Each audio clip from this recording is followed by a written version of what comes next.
everybody, welcome into a Flyers game preview. I'm Kevin Durso. Tonight, the Flyers face the New York Rangers at 7 p.m. Before getting started, this video is brought to you as part of Flyers coverage on sportstalkphilly.com and the YWT podcast. Get all of your Flyers coverage at sportstalkphilly.com. Follow me on Twitter at Kevin_Durso and find more coverage from me over at 973ESPN.com. And be sure to listen and subscribe to the YWT podcast. So let's not waste any time. Let's get right into it, and a lot of things to talk about as we build up to this game. First of all, the Flyers last played over a week ago. It was the game against the Washington Capitals on Sunday afternoon, February 7th, and they get a 7-4 win. Sean Couturier returns to the lineup. He gets 2 goals. Scott Laughton has a hat trick. It all seemed like it was going so well for this team. And then all of a sudden, you got to the point where the COVID situation just started to pick up. Travis Sanheim didn't play in Sunday's game because of being on the COVID protocol list and the unavailable list. 2 days later, there's 2 more Flyers on that list. The other game against Washington is off. The games against the Devils were already off for later in the week. And then later on, a game against the Rangers that was supposed to be in New York was also postponed as well. There have been a lot of schedule changes. We'll highlight them on the next YWT podcast episode as we go ahead and look forward to what's to come for the rest of the season. But back to tonight specifically, the week that's postponed is gone, and the Flyers are still recovering from the COVID situation. There's a lot of guys who are going to miss this game tonight as a result of being on this list. No Claude Giroux, no Jake Voracek, no Scott Laughton, no Travis Konechny, no Justin Braun, no Oscar Lindblom, and these are the 6 regulars who will miss this game. And Alain Vigneault actually just told us this morning that they will also not go to Lake Tahoe and be part of that game over the weekend either. So the Flyers are going to be shorthanded for at least 2 games here. You hope that the next game they have beyond that against the New York Rangers, again, the following week on Wednesday, will give enough time to allow for guys like Giroux and Voracek to maybe be back in the lineup. But it's really hard to tell how this is going to go, how long this could last for some of these guys. But for now, you just have to work your way through it. There's a couple new faces that are going to be in the lineup in this game. David Kasha is one that comes to mind right away. He's a guy who did get some NHL experience last season, scored his first NHL goal in his first NHL game, but has very limited experience. Sam Morin's going to play another game at wing. Maxim Sushko is a rookie who has been playing in the minor leagues for the last year and a half. He's going to make his NHL debut. So you have all of these things coming into place and a lot of things that you have to keep an eye on, because these are all guys who are going to play in the bottom 6 and finally get an opportunity. You think about the top 6 as well. Sean Couturier is still there at the top. So is Kevin Hayes, Joel Farabee, and James Van Reems. Like, these are guys who are not, not accustomed to being part of this group. But you think about a Nick Aube-Kubel, who's going to be a second-line winger tonight. Totally different experience. He's going to get some exposure and going to be playing in a lot more significant situations. So that's something to watch for as well. Let's get into some of the other stuff with this game. Let's start with the goalie matchup.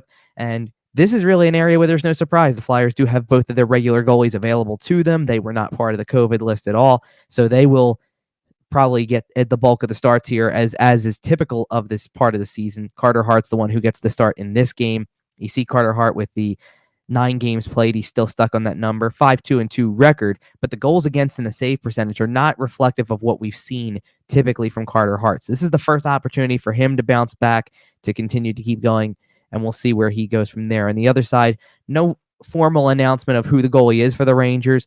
Could be a last-minute switch here, but the idea is that Igor Shesterkin is going to get the start. And Shesterkin, don't let the record fool you. He's played well. The team in front of him has not played as well. So the numbers for him look way better than what we're seeing from Carter Hart in terms of goals against and save percentage, but the record doesn't seem to match the play at all. And that's just a product of the Rangers with 2 big areas here. One, they've allowed goals in later situations, so they've let games get away from them. And the other part of it is that the Rangers have struggled to score goals this season. You'll see in a moment, we're going to highlight one player who's my player to watch for this game for the Rangers, who has done a lot of the offense.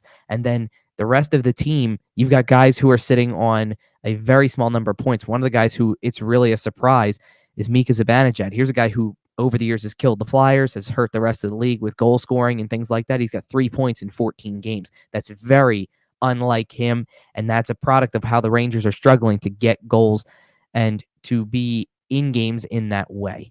So let's go to those players to watch right now. And for the Flyers, I have Sean Couturier down, and that's, basically the fact that he gets his second game back, and it's kind of a weird situation for him in addition to a weird situation for everybody on this team.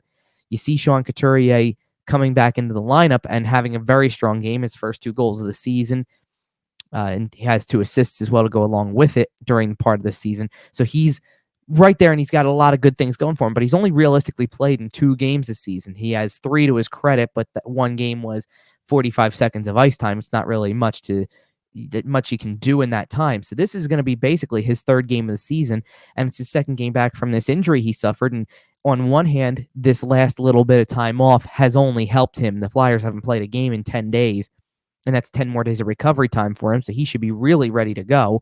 But on the other hand, he didn't get into he got into one game, and then he's got to sit out for 10 more days. And that's everybody who's going to be in that situation for the team, don't get me wrong. But Couturier is a guy who you were looking to see take an even bigger step, because it looked like it took him some time to get settled in that first game back when they played in Washington. By the 3rd period, he looked like his usual self. Here we go again. You got another situation where he's going to have to settle in quickly. On the other side, Artemi Panarin is my player to watch. The numbers speak for themselves, not only in the last 5 games, the 2 goals and 5 assists for 7 points, but he's basically their leader at this point. He's got 15 points total over the course of the season, and there's nobody with higher than 9 on the rest of the team.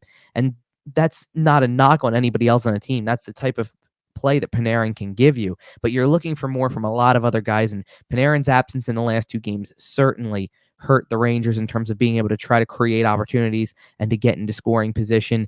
They get that back now, so keep an eye on that, especially against a team that hasn't played in a while. The Rangers played a team like this. They played the Devils on Tuesday, and they lost 5-2.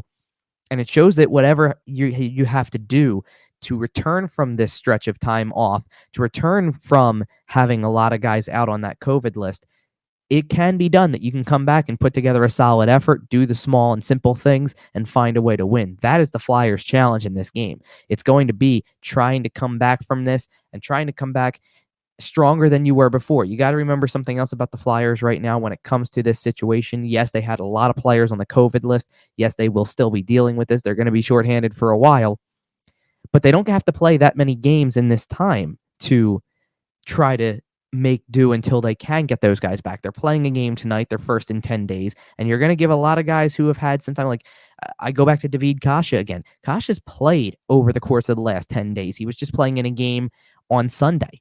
So he's had some game action. He looks ready for the part. He looks like he can jump in and be more of an energetic player because he has done some stuff, in recent, played in a game, had some practice time. He's not coming in cold like some of these other guys are. Same thing with Maxim Sushko and guys like that. So you have opportunities here for these guys to be part of this and to jump in and have played a little bit recently. And you have to hope that for those guys can help motivate the rest of the team to be as ready as they can be. Otherwise, the Flyers do get that gap. They have 2 more days off after this game before they play Sunday in Lake Tahoe, and then 3 more days off after that from game action where you have an opportunity. I think the great thing about it is that the key also is that the announcement that Alain Vigneault made is these players won't travel and play in the Lake Tahoe game. It does not mean that they are not due to come off the COVID list in that time. So perhaps you can get them off of the COVID list over the weekend while the team is in Lake Tahoe, get them some ice time on, say, Sunday by themselves or something like that, and have them ready to go when Monday or Tuesday rolls around when you get back from Lake Tahoe. So you're preparing for the next Ranger game next Wednesday in a position where you may be able to get a couple of those guys back and fill out more of a legitimate lineup than this, because this has a lot of new pieces to it. It's going to be unique. It's going to be something to watch, but maybe you can get back to that state soon enough. That is going to do it for our game preview. You'll want to check back here after the game. Kyle Collington will have a post-game video for you.